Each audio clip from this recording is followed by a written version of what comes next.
Hey, this is Gator6 Charlie, and we're starting a new Last Week in Gaming, and we're going to start off with some meme moments. And the first meme moment that I want to talk about is the game of chicken between Xbox and PlayStation on their price reveal. Now, in this metaphor, I don't know which company is going to be the Kevin Bacon, but here's the reality. These price points that I've seen all over the place being speculated, I don't see either one of these consoles being more than $550. I think it's going to be the sweet spot is somewhere between $450, $550, depending if it's a discless version or if it's one of those collector sets that's have like Cyberpunk 2077 with it with two controllers. So the reality is, I really think 500 is the medium price here. On the other note is that these are supposed to be consoles going to drop for the Christmas season, so we're expecting sometime in November. And with that said, we're still quite a ways from the price reveal. Neither one of these companies have to tell us what the price is. So my bold prediction is that we're not going to see the prices until at least October, and I have no idea who's going to lose this game of chicken. But at this right now, if I had to flip a coin, I think Microsoft is going to lose the game of chicken. I think Sony is going to be the ones who are going to hold out the longest. But we'll wait to see. Tell me what you think. So this next meme moment, and I gotta start off and say this is going to get my blood pressure going because can I be real? Can I be real? Spider-Man being exclusive to PlayStation only. What the fuck? I mean, this is a deal breaker for me. Now, let me just throw this out here. This is my mea culpa. Marvel is one of my favorite IPs, and one of my favorite characters. Actually, my favorite character is Spider-Man. Now, I own a PlayStation. I plan on buying this game on PlayStation, and then I see the news that Spider-Man is going to be only on the PlayStation. Now, this isn't just some random tie-in where you get a cosmetic skin, or you get a 10% XP boost, or you get access to an extra bonus gun or a bonus level. Spider-Man is Marvel. Like, when you say Marvel, you think Spider-Man. When you see DC Comics, you think of Batman. When you say Image Comics, you think of Spawn. Spider-Man is a big motherfucking deal when it comes to the Marvel Universe. Now, I know there's a lot of people who they ain't gonna care. They're kind of casual comic fans. They haven't seen all the movies. They don't collect comic books. They just want to play a good game. Fine. I get that. But I gotta tell you, if you're a hardcore fan and you're not upset by this, then I revoke your fan card, because this is fucked up. You don't go, oh, we're going to make a Marvel video game, but we're only going to let 1/3 of the player base have access to this. Now, I want to remind you that if you're buying this game, everyone who buys this game, you're on PC, you're on Xbox, you're on PlayStation, you're all paying $60. But guess what? Only 1/3 are going to get the best version of this game. The other 2/3, fuck you. You don't get it. So, as a gamer and as someone who covers games and is passionate about it, this is royally fucked up. And I cannot understand how anyone can be like, oh, I don't care. Now, granted, I think the people who say they don't care is because they have a PlayStation. So they go, fuck, I don't give a shit about the rest of the people who have want to play this game. They're stuck on Xbox. I'm one of those spoiled, baby men who have every video game system. I got 3 gaming PCs in my house. I literally have 2 Xboxes and 2 PlayStations because that's how fucking spoiled I am. So this doesn't really affect me. But I know people who it does. Kids. People are on a budget. The working guy who comes home and just wants a fucking game for a minute. So what? He's fucked because he decided to buy an Xbox, or he can only afford to have a gaming PC, can't afford to have multiple platforms. It's really, really jacked up. And here's the thing, and this might seem a little bit melodramatic, but if this was a oil company or a car company, this is some monopolistic bullshit, because Spider-Man and Marvel is such a big deal that what Sony's doing is actually monopolistic, because they know how big a deal this is. And I don't have anything to back this up, but I would speculate this wasn't a cheap acquirement. They had to drop millions to make this happen. And all they're really doing is fucking over 2/3 of Crystal Dynamics' customer base, because that's what's happening here. There's a superior version and then there's an inferior version. And guess what? Most people are going to be stuck with the inferior version. If you think I'm overreacting, let me know, but I think this is absolute bullshit and I want to call it out. So our last meme moment this week is about the Marvel Avengers beta. Now, I apologize. It seems like this week's video is really Marvel themed, but that's just what's in the news, and that's what I want to talk about. So let me start off before I start going into my thoughts about the Avengers beta. About a year and a half ago, I had a game that I was completely in love with. It originally came out on Steam, and then eventually came out on consoles. And the game I'm talking about is Marvel Heroes by Gazillion. Now, if you're not aware of this, if you'll see this footage here, it is basically if you took a Diablo Path of Exile action RPG and then apply it to the Marvel universe. That's what Marvel Heroes was. And it is arguably for me probably the game I've sunk the most time in. I played a ton of it on PC. I played a ton of it when it came on console. And so I want to be clear here. I was super excited for when this game was announced. And it's been a roller coaster of emotions of how I felt about it. So now here we are. Flash forward to August 2020. The beta's here. People are playing it. We're getting impressions of it. And oh shit. This is not good. Okay. I am seeing people compare this to Anthem. I've seen people call it Anthem 2.0. I've called it Anthem 2.0. I've seen people basically highlight, look at this clip here of Mac playing this with one hand. You can see the combat is absolutely just being phoned in here. Skill Up and Paul Tassi have been taken to task on Twitter.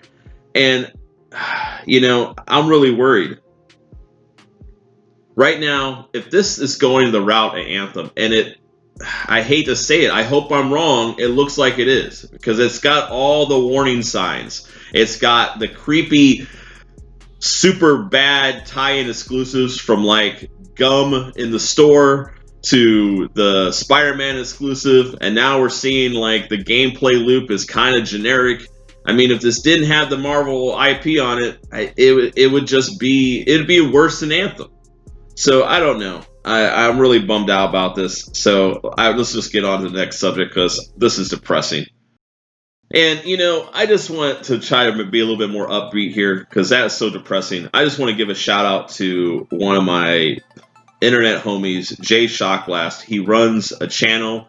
He does a YouTube channel, and he basically covers anything that's Marvel, and he's a very positive, upbeat guy. So if you want to get the bad taste out of your mouth or me just completely ranting on it, I encourage you to go check him out. I'll put a link to him down below. This guy is super positive, super nice guy, super humble, and he covers everything in Marvel, and he's been doing it for years. Check him out.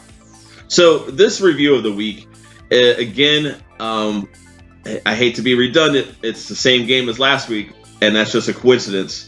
Ghost of Tsushima's review by Angry Joe. And the reason why I want to highlight this video is this is peak form Angry Joe. If you're a fan of him, you'll love this video. Spoiler, he loved Ghost of Tsushima, but that is not going to ruin this video for you because it's filled with his sense of humor, his skits, and his way of basically talking about how he loves this game. And I gotta tell you, Angry Joe, his best videos are when he loves a game or he hates a game. And I mean, just look at this footage. It's worth your time. So it doesn't even matter about the game. When he's in peak form, it's worth watching. I encourage you to check it out. And I'll have his video clip linked in the description. Let me know what you think. So this next topic, I want you to think about this. If you're a competitive gamer or you like to see yourself as someone who just owns noobs, just dominates the gaming sphere. You play Call of Duty with your headshots, chainsaw people in Gears of War, you lock down points in Warzone. You're playing Overwatch and you're doing the combos, you're taking the point, capturing the flag. If you're that type of person, well, I got news for you. You're a fucking filthy casual because there is a new sheriff in town. And that new sheriff in town, guys, is Fall Guys. Yes, Fall Guys. Yeah, it's not going to have the impeccable graphics of those games I just mentioned. You're just basically a fat little colorful bean. But I gotta tell you, this game might look simple and juvenile, but it will stir in you a fire in your belly, the wrath of like a fiery dragon. Because when you win, man, it feels good. But when you lose, you want to just kill everyone. This game does what every good game does. It captures the highs of winning, and man, it brings you low when you lose and can make you rage. And there's a reason this game has gone viral, and you're seeing people talk about this like crazy, and you're probably thinking like, well, people shut the fuck up about Fall Guys. Well, I gotta tell you, this game is legit. It's the real deal. I let it loose on my kids. I was downstairs listening to my kids hooping and hollering and laughing and cutting up playing this game. And then when I tried it for myself, I saw immediately what the magic in this thing. And this does what every great game does. It has a play loop that is addictive and that you don't want to stop playing.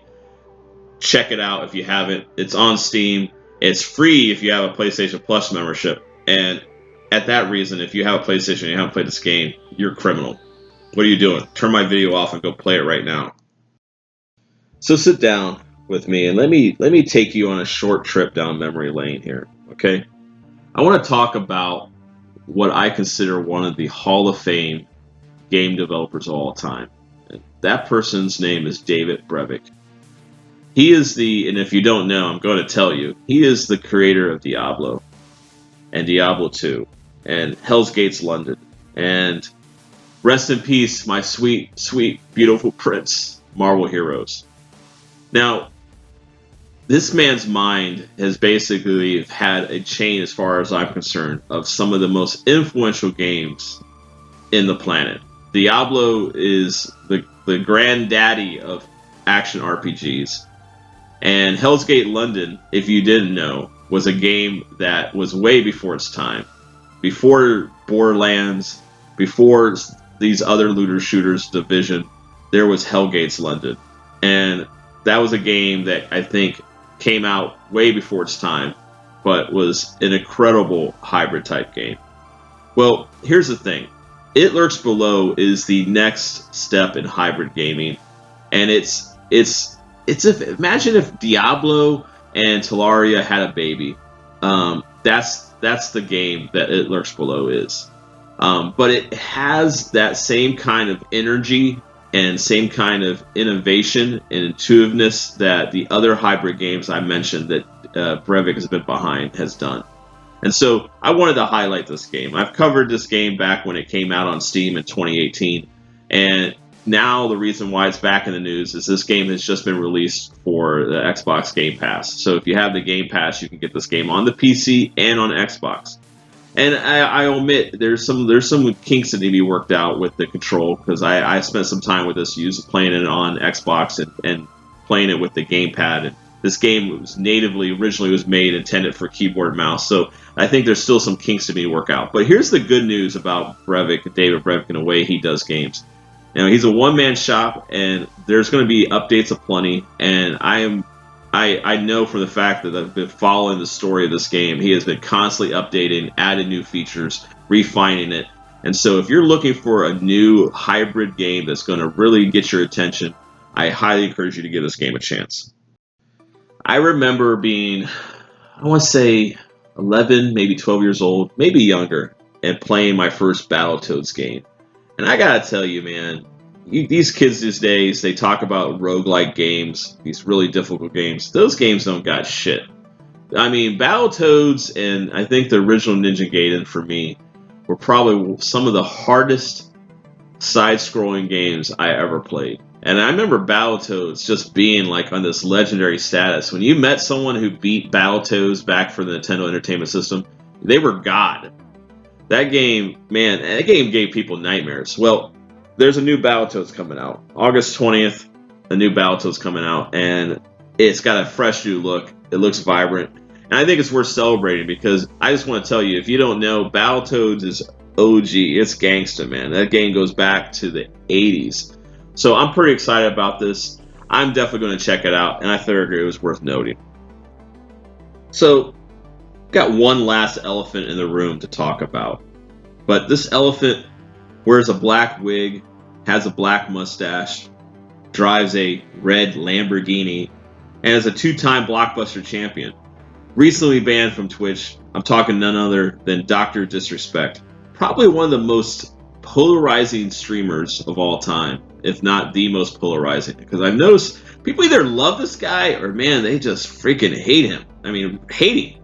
Now, I don't really get the hate, and I don't really get the real hardcore love either. I think he's really a really fun streamer to watch. He's entertaining. But it'd be amiss if I didn't basically make a mention that he came back to streaming this week, and he appeared on YouTube. 500,000 people watching him concurrently. Like, holy cow, dude! It's just ridiculous. And it's been an interesting story, and we still don't know why he got banned from Twitch. I mean, do you know why? Because if you do, tell me. I mean, it seems like so many people claim they know why, but he did have a video recently, and I have it linked here in the description, where he talks about he still doesn't know why. I want to know what your thoughts about Dr. Respect. Do you love or hate him? Let me know. That's a wrap. We're done here. Episode 2's in the bag. I want to say I thank you, and I appreciate all 37 of you who watched last week. No, seriously, I'm hoping my numbers go up. I'm putting my work in for you. I'm trying to get better. Let me know what I can improve on. Let me know what I can do better. And before I sign out, I want to leave you with the app that I've been spending way too much time on. Enjoy. Gator 6 Charlie out.